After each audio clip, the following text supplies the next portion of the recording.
Ladies and gentlemen, fellow citizens and observers of Africa's political theater, tonight we turn our eyes not to rallies, not to the ballot box, but to the rivers and reactors that could define Kenya's future.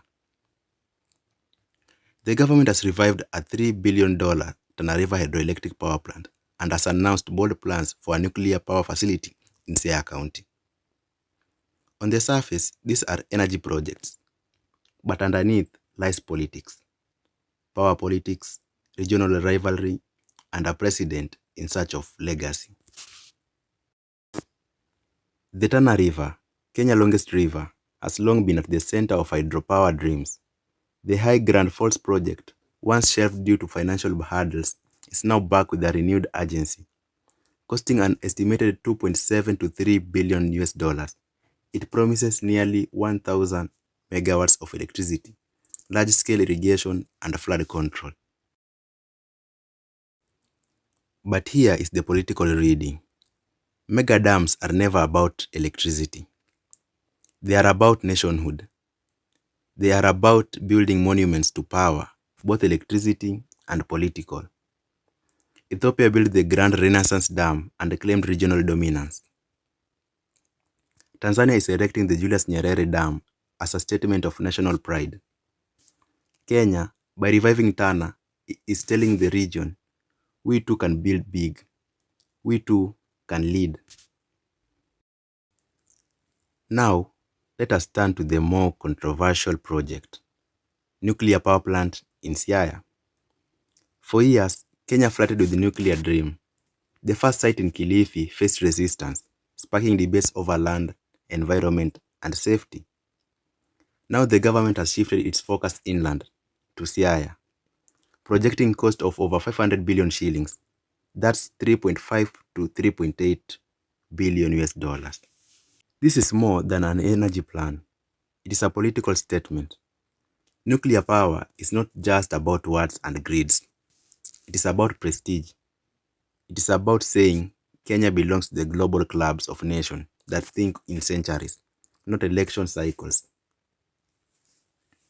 But it also raises questions. Who will finance it? How safe will it be? And will Kenyans already struggling with the high living cost embrace such a costly vision? To understand these projects, you must look north. Ethiopia's dam, at over 5,000 megawatts, has made Addis Ababa the new energy giant of East Africa. Uganda is expanding its hydropower fleet. Tanzania is catching up fast. Energy is no longer just about powering factories. It's about regional influence. Whoever controls energy export controls politics, trade, and soft power. Kenya, once seen as the renewable leader due to the geothermal, risks being overshadowed. That is why reviving Tana and pursuing nuclear is not just technical policy. It is strategic competition.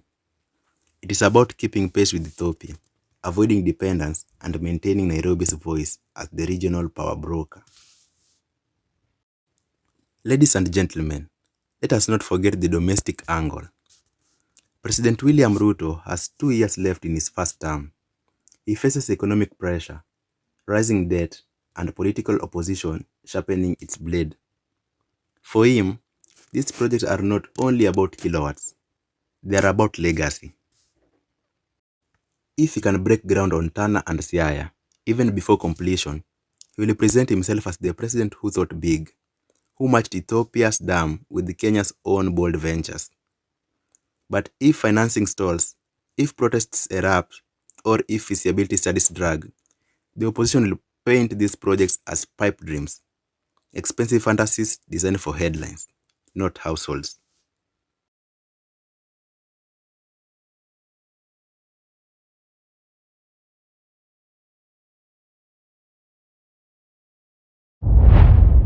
Let us be sober. Mega projects in Africa are double-edged swords. They can lift economies or sink them. The Tana Dam risks displacing communities, disrupting ecosystems, and sparking conflict with the pastoralists downstream. The nuclear project risks becoming a white elephant, consuming billions without delivering timely relief to an overburdened power grid. Moreover, financing remains the elephant in the room. Will China, already cautious about Africa's debt, step in? Will Western partners back a nuclear program in a politically divided Kenya? Or will Kenya turn eastwards to Russia or South Korea, as other African states have done for nuclear expertise? These choices will not only shape energy policy, but also foreign alignments. If all goes well, Kenya will emerge as a regional clean energy powerhouse, combining geothermal, hydro, and nuclear to not only power its industries, but export electricity to neighbors. That could stabilize the shilling, create jobs, and elevate Ruto as a visionary. If the projects falter, however, Kenya could be left with half-finished dams, ballooning debt, and angry citizens asking why billions were spent on prestige projects while bread and maize flour prices remained high. So, the verdict is clear. These projects are not only about electrons in the grid, they are about power in politics, prestige in the region, and legacy for a president who must decide whether ambition can outpace reality. Ladies and gentlemen, the Tana River Dam and the Sia nuclear project are not just energy blueprints. They are chess moves in East Africa's power game. And the question before us is simple. Will Kenya checkmate Ethiopia's energy dominance, or will it overplay its hand? Only time and the flow of both rivers and money will tell.